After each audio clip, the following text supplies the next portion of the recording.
Apocalipse 19, do 11 ao 16, diz assim: E viu o céu aberto, e eis um cavalo branco. O que estava sentado sobre ele se chama Fiel e Verdadeiro, e julga e peleja com a justiça. E os seus olhos eram como chama de fogo, e sobre a sua cabeça haviam vários diademas. E tinha um nome escrito que ninguém sabia senão ele mesmo. E estava vestido de uma veste salpicada de sangue, e no seu nome, pelo qual se chama, é a palavra de Deus. E seguia num exército que existia no céu em cavalos brancos e vestidos de linho fino, branco e puro. E da sua boca saiu uma aguda espada para ferir com ela as nações. E ele a regirá com vara de ferro, e ele mesmo é o que pisa no lagar do vinho do furor da ira de Deus o Todo-Poderoso. E na veste, na sua coxa, tem escrito este nome: Rei dos Reis e Senhor dos Senhores. Seja bem-vindo a mais uma pré-aula aqui da Escola Bíblica de Blumenau. O meu nome é Jennifer e, se Deus quiser, nós vamos terminar essa lição juntos, já que já começamos bem juntinhos. Gente, a aula de hoje vai falar sobre a vinda gloriosa ou retorno triunfal de Cristo, tá certo? E hoje a gente vai parar para analisar umas coisas que aqui nesse trecho é o que dá muito problema. Tá? Então a gente vai ver algumas coisas que dá muito problema. A nossa lição ela vai dar uma entrada na parte do milênio, mas nós não vamos entrar na parte do milênio tão profundamente. Por quê? Porque a aula que vem é a aula do milênio, então nós vamos deixar isso para a aula que vem. Tá certo? Eu até trouxe uma outra lição, se você quiser acompanhar, uma lição bem antiga, mas também é uma lição da CPAD de 2016, que os adultos falaram sobre isso. Então, se você quiser procurar, também tem umas videoaulas muito incríveis. E se você tiver, por acaso, essa lição, você pode dar uma conferida nela também, porque ela é mais explicativa, tá? Antes de tudo isso, eu indico um livro que se chama Quando a Trombeta Soar, né? Que está disposto na CPAD. Aqui na Galeria dos Professores tem um livro muito bom que se chama Guia Profético para os Fins dos Tempos, tá? De Timothy Jones. Também é um livro extraordinário e um livro de um brasileiro que também é um dos editores da CPAD, a Casa Publicadora das Assembleias de Deus, é o Ciro Zilbert. Erros escatológicos que os professores cometem ou que os pastores cometem, tudo bem? Então, ali ele vai abordar vários erros que a gente vem a servir como pedra de tropeço na nossa vida e aquilo ali vai virando uma bola de neve. Tá? Hoje a gente está sem quadro, mas não tem problema nenhum. Tá? Eu estou falando com o pressuposto que você também é professor e que você já tem um entendimento. Se você não tem nenhum entendimento, gente, veja todos os vídeos, ou se você puder ver o máximo de vídeos. Por quê?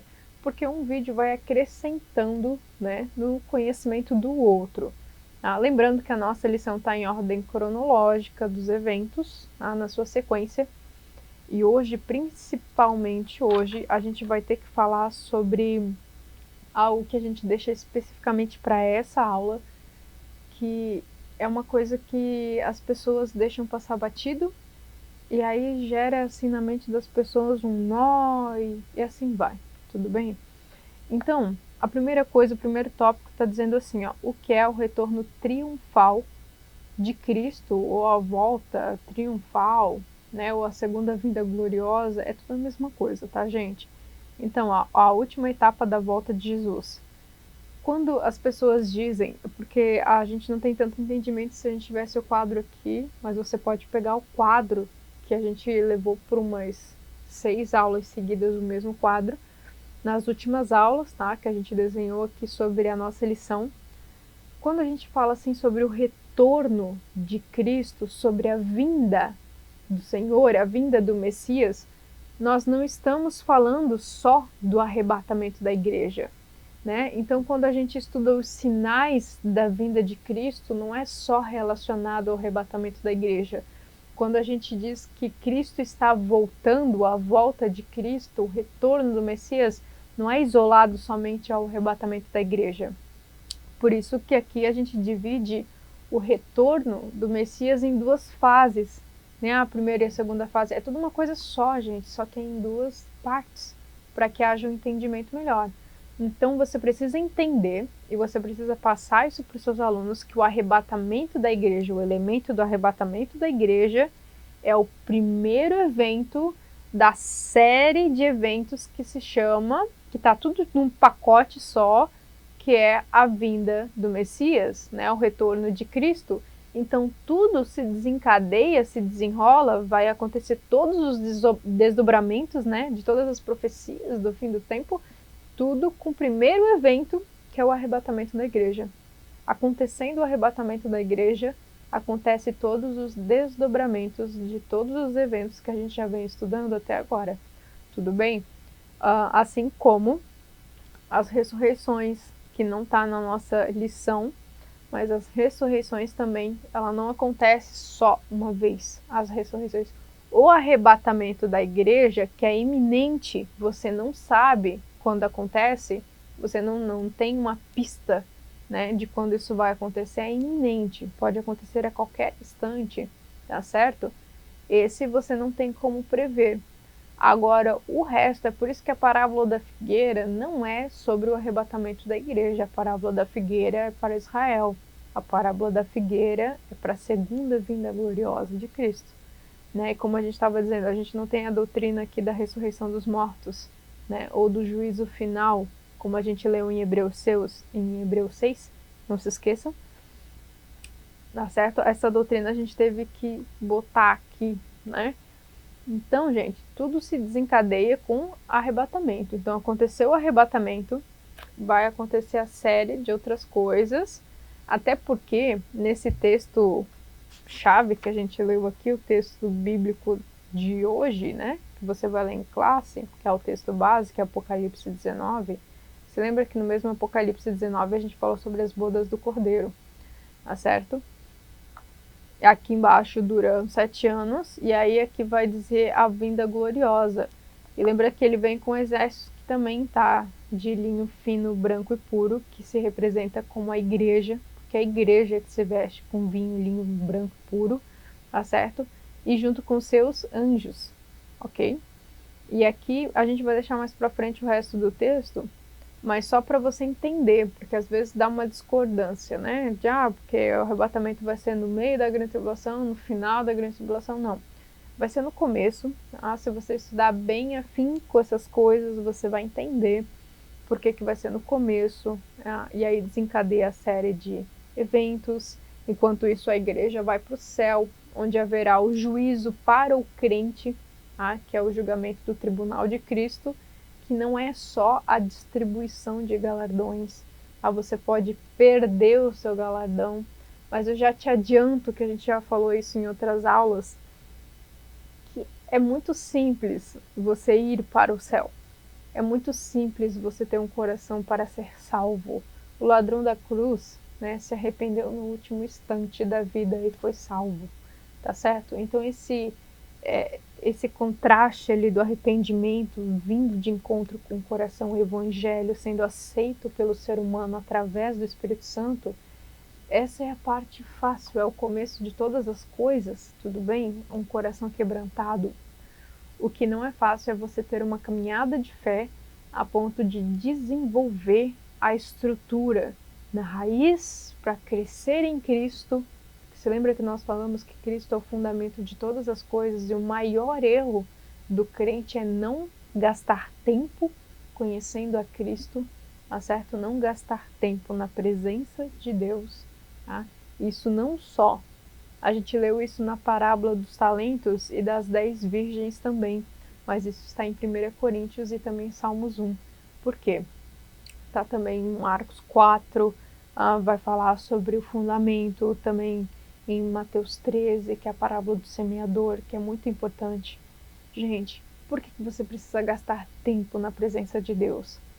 Porque senão, você não só, essa é uma chave que eu aprendi estudando as lições, não só você vai ter uma baixa produtividade daquilo que você faz a ponto de perder o galardão no céu, né? Porque algumas pessoas vão ganhar, acumular tesouros que são equivalentes, né, às suas ações, que é prata, né? Ouro ou pedras preciosas. Gente, ouro, prata e pedras preciosas se encontram debaixo da terra, no solo. Então você tem que procurar para baixo, né? Então, gente, o fundamento é Cristo. Você tem que procurar nele.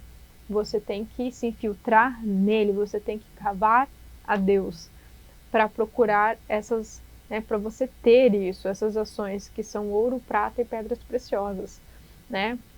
A palha, o feno e a madeira são externos, né? São superficiais. Então você não chega a mergulhar em Cristo para ter essas coisas, mas o tal será salvo, ainda que tenha essas coisas superficiais. Imagine, como assim? Existem pessoas, os dois, tanto a primeira característica que se afundou em Cristo, quanto o que estava em Cristo, mas cresceu errado, né? Teve pouca, baixa produtividade, conhecia a Deus, tá certo? E se esforçou para conhecer tanto muito quanto pouco. Agora tem pessoas que não se esforçam para conhecer a Cristo e crescem errado. Essas pessoas, elas não têm uma baixa produtividade. Elas têm uma deliberada desobediência. E é por isso que daqui elas vão direto para o inferno, ok? Então, gente, aqui no arrebatamento da igreja, que é iminente, ninguém sabe quando acontece, você vai para o tribunal de Cristo, do tribunal de Cristo, né? Você vai ter uma distribuição de galardões e um monte de coisa e tal. E aí você passa para as bodas do Cordeiro, que, gente, não tem tempo. Só porque aqui na Terra esse evento das 70 semanas, a 70ª semana é 7 anos. 7 anos, 42 semanas, 3 anos e meio mais 3 anos e meio. Tá certo? Só porque aqui, que é 7 anos, são destinados, né, para a grande tribulação, não quer dizer que as bodas do Cordeiro no céu serão 7 anos. Tá certo? Que a festa no céu, a ceia que está na Bíblia, durará 7 anos. Por quê? Porque o tempo de Deus é diferente do tempo dos homens. Tem gente que diz que o céu vai ter tempo. Você não vai para o céu dizendo, olha, já passou um dia, falta só mais tantos dias. Olha, já passou uma semana, já estamos uma semana no céu. Não, né? Não será assim. Então, isso é de um corpo daqui da terra, corrupto, ok? Depois, gente, Deus vai dizer, então, não é da sua conta. Ele vai dizer, né, que você saiba dos tempos e das estações. O que ele estava falando? Que você saiba do Cronos e do Kairos? As estações é Kairos na Bíblia, né, no hebraico. Então ele está dizendo, nem o nosso tempo, que é o Cronos, é destinado a saber da gente, né? Tudo aquilo ainda é de Deus, porque você vive uma realidade que ainda é de Cristo, mesmo estando nesse plano, tudo foi feito para Ele e por Ele. Então você vive uma realidade que também é dele, ok? Por isso que você precisa conhecer a Cristo, para saber onde que você se encaixa na realidade dele. Tudo bem? Então, gente, a gente não tem controle nem do nosso tempo. Imagina de um tempo que a gente nem conhece, que é o tempo de Deus, né? Então, a gente não estuda nessa lição, mas a gente faz uma analogia, um estudo bem profundo, que é praticamente um resumo da Bíblia, né? Que é sobre algumas parábolas, né? Tipo a parábola do samaritano, uma parábola chave para você entender o propósito divino da Bíblia, o propósito divino de Cristo se encontra na parábola do samaritano, ok? E na parábola do samaritano a gente encontra uma pista extraordinária sobre o tempo, né? E muitas outras coisas que você precisa estudar no Antigo Testamento. Mas deixando isso de lado, imagine que a gente já estudou isso, né? Que 1000 anos para Cristo é como se fosse um dia. 1000 anos nossos é como se fosse um dia. Então, enquanto 7 anos vai estar rolando, imagina que a sensação das pessoas é como se elas fossem recompensadas e participassem de uma ceia e já estariam voltando, e aqui já rolou muita coisa.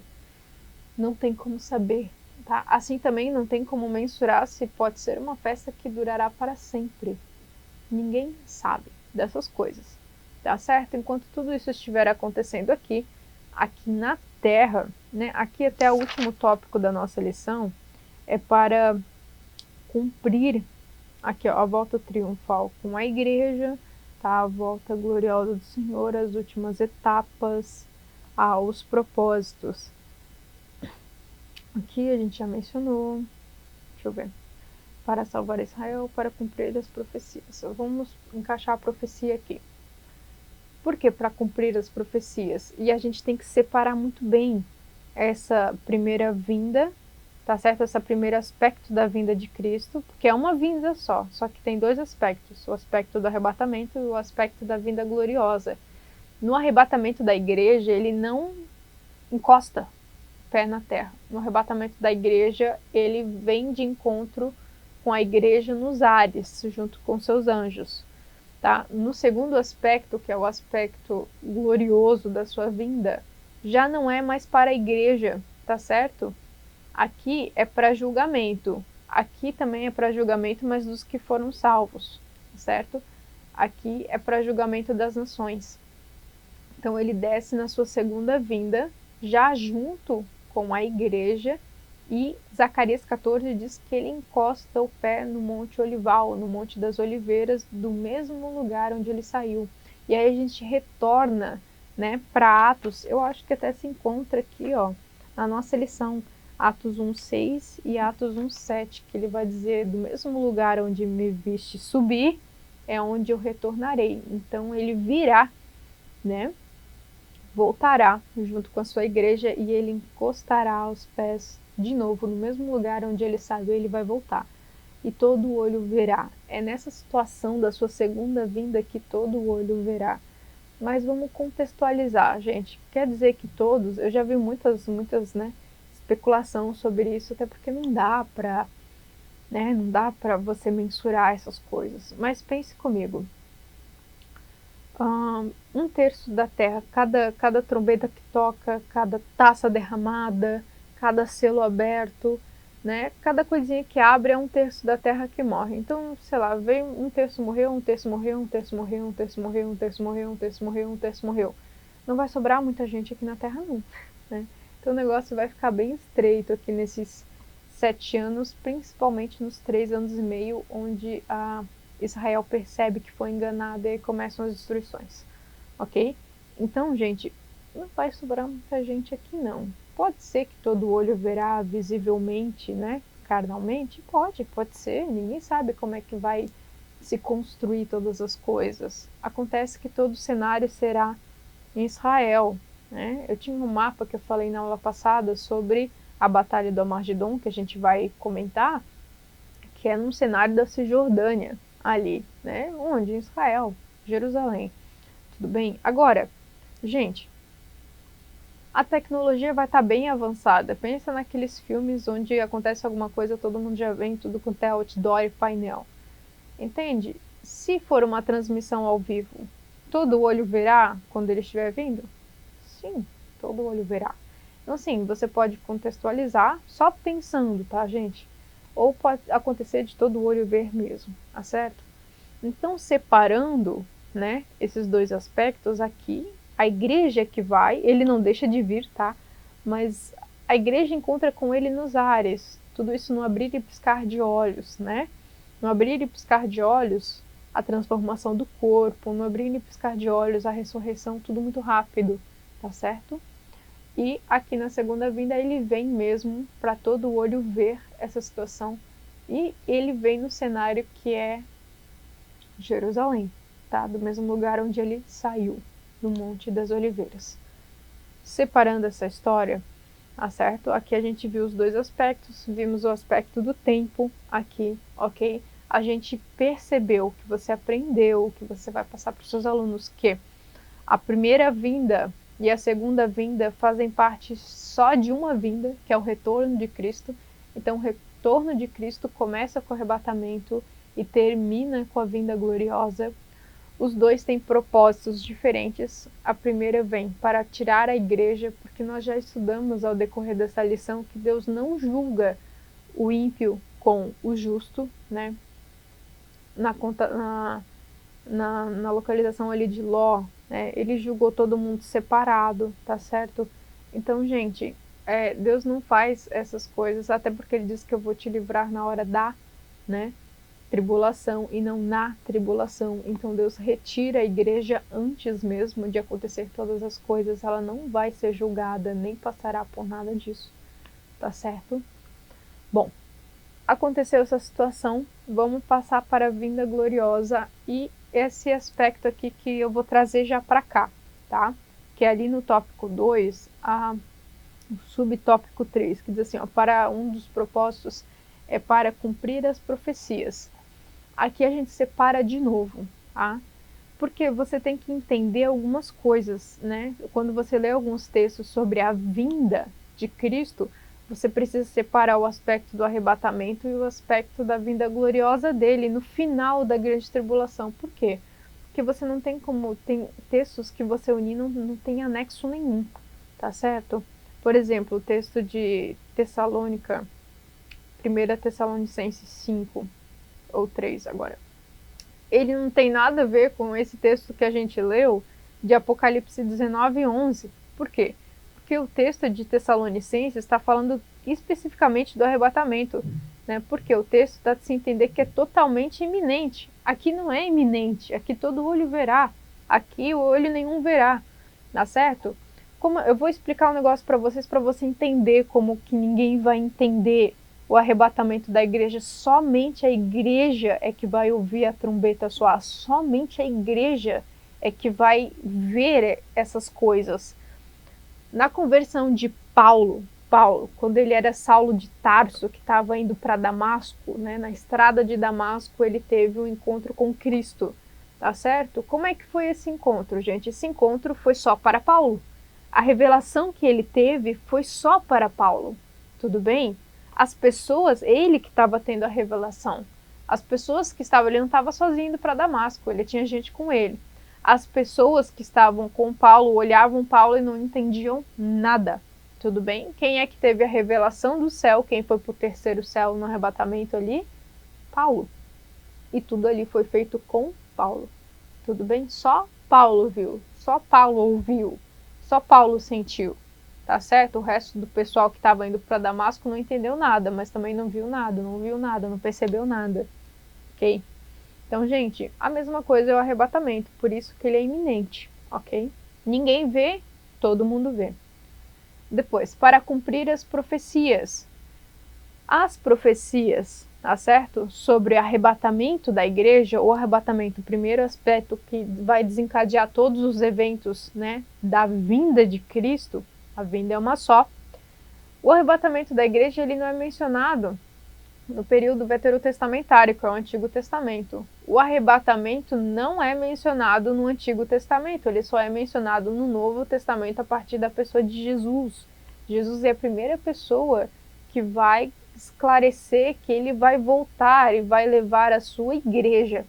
Então, gente, uma que a igreja não existia no Antigo Testamento, né? A gente tinha outras dispensações, outras economias de Deus trabalhar com o povo, tá? E não existia igreja lá. Pode ser por isso? Sim, também, é claro.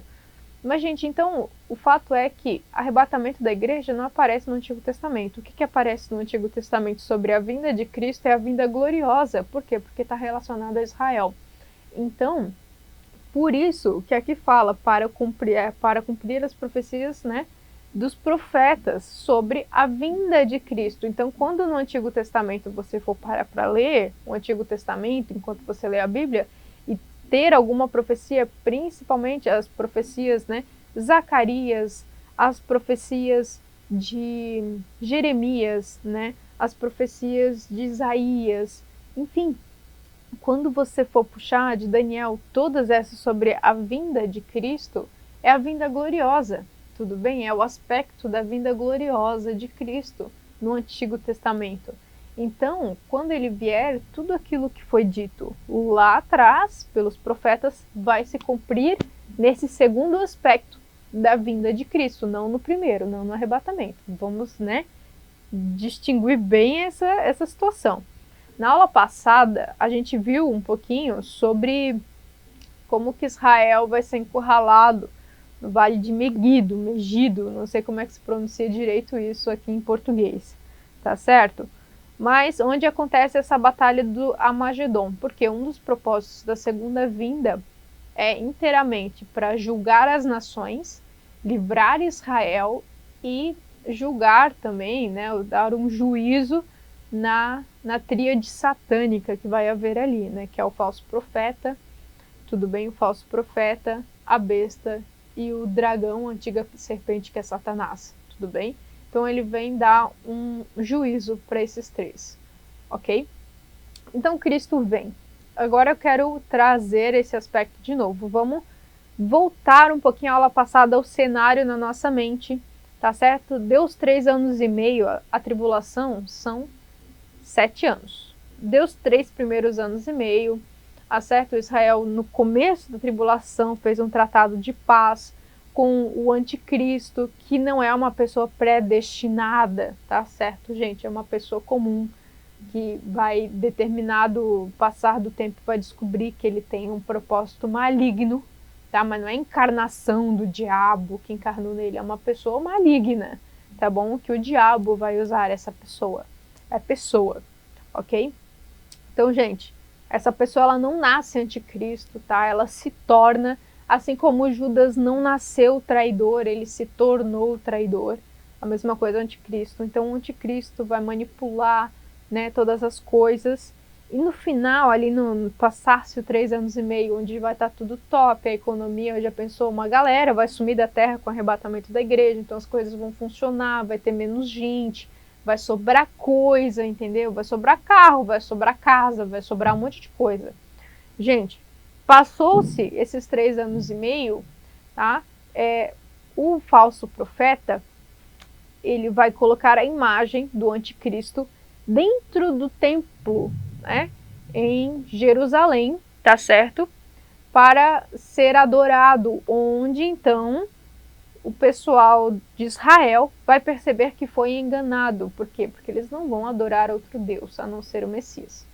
Então, percebendo que foram enganados, eles então vão quebrar esse pacto de paz que eles fizeram, e aí começa a perseguição maligna contra o povo de Israel, ok? Tanto que lembrando que a gente falou que Deus só vem pegar o remanescente, Deus não vem pegar todo mundo, tá? Por quê? Muitas pessoas do povo de Israel não vão se converter com a vinda gloriosa, mas o remanescente vai entender, tá certo? Então, gente, nesse aspecto dos últimos 3 anos e meio, Israel vai ser muito perseguido, tá certo? Por algumas nações. Algumas nações vão ajudar Israel, tá certo? Então, algumas nações vão estar com o anticristo perseguindo Israel. E onde o povo de Israel vai se encurralar nesse vale, né? Eu queria muito ter a foto para mostrar para vocês do vale que se encontra lá, né? E ele vai encurralar o povo de Israel, isso no final dos 3 anos e meio. Vai encurralar Israel ali, junto com alguns povos e nações, tá certo? Para destruir de uma vez por todas. Então, é como se fosse aqueles filmes de robô, que depois de dar 3 anos e meio, você virou o alvo. Então, Israel vai ser o alvo principal, tá certo? Então, o povo de Deus, nação escolhida de Deus, tá certo? Para realizar um propósito, para ser bênção para todas as nações, agora virou o alvo número 1 do diabo, tá certo? Onde vai encurralar e tentar destruir Israel de uma vez por todas, tá certo? Aí onde vem o retorno do Messias, quando eles acharem que não tem mais solução, eles vão clamar pelo verdadeiro Messias, e aí onde Cristo retornará. É iminente? É uma coisa que você não pode censurar? Não. É uma coisa que você sabe quando vai acontecer. Então, a iminência, né, aquele você não sabe quando vai acontecer, é pro arrebatamento. Aqui não tem nada iminente, aqui você sabe como é que vai ser o fluxo das coisas e onde, como que Cristo virá. Aqui eu quero que você volte de novo nesse texto de Apocalipse 19, porque o texto de Apocalipse 19 vai dizer assim, ó, e vi os céus abertos e eis um cavalo branco. Se lembra que a gente falou sobre esse cavalo branco, que não é o mesmo cavalo branco do verso 6 de Apocalipse, aqui é outro verso branco, tá certo? Por quê? Porque no cavaleiro de branco do capítulo 6, ele vem com más companhias, tá certo? Ele vem trazendo peste, ele vem trazendo morte, tá? Ele vem trazendo sofrimento. E Deus não anda com más companhias, Cristo não anda com más companhias. Então grava bem para você distinguir bem esses dois cavaleiros. Cristo não anda com más companhias. Aqui esse cavaleiro do capítulo 19 é Cristo mesmo, tá? Aqui, ó, que está sentado sobre ele se chama fiel e verdadeiro e vem com a justiça, ó. E os seus olhos eram como chamas de fogo e sobre sua cabeça havia, né, uma coroa com vários diademas. E tinha nomes que ninguém sabia o nome dele e estava vestido, ó, esse aqui, ó, do verso 13, estava vestido de um vestinho salpicado de sangue e o nome pelo qual se chama é a palavra de Deus. Gente, por que que ele volta, né? Por que que ele volta com a marca nas mãos e um vestido todo salpicado de sangue? Tá certo? Ele se vem vestido dessa forma para que os que negaram ele antes, né? Porque Cristo veio para o que eram os seus o quê? Os judeus, o povo de Israel. E aqueles não quiseram ele. Então ele vem dos céus, gente, em poder, em grande glória, que é uma larga escala que você não tem nem como misturar, não tem nem como mensurar, nem como sentir, nem como planejar na sua mente como é que é esse poder e grande glória que vem do céu. Mas ele vem com esse aspecto das mãos furadas, do vestido salpicado de sangue, para mostrar para a nação de Israel que era o Cristo que eles negaram há milhões de anos atrás, né? Tá certo, gente? Então ele vem dá um jeito ali em todo mundo, dá um jeito naquela situação. Quando ele pisa o pé no monte, o monte se fende ao meio e Israel, que estava naquele vale sendo encurralado, ele escapa, tá certo? E aí então Cristo dá um jeito na tríade satânica, que ele joga dentro, não é do inferno ainda, tá? O inferno ainda não é inaugurado, o inferno, lago de fogo mesmo, né? O estado eterno, por exemplo, não é inaugurado ainda, mas eles são trancados, tá certo? Por 1000 anos, tá? Deixam trancados no vale intransponível. E aqui acontece o julgamento das nações, que é aquela divisão de bodes e ovelhas. O julgamento das nações, gente, não é nada mais do que as nações que ajudaram Israel. Essas entrarão para o milênio com Cristo. As nações que não julgaram, essas já estão julgadas e condenadas ao Guiena, tá? Mas ainda o inferno não vai ser inaugurado ainda. Foram já para um estado, já foram condenadas. Tudo bem? Passando agora para o milênio, que a gente vai comentar mais na próxima aula, tá? Mas só para a gente não destoar muito.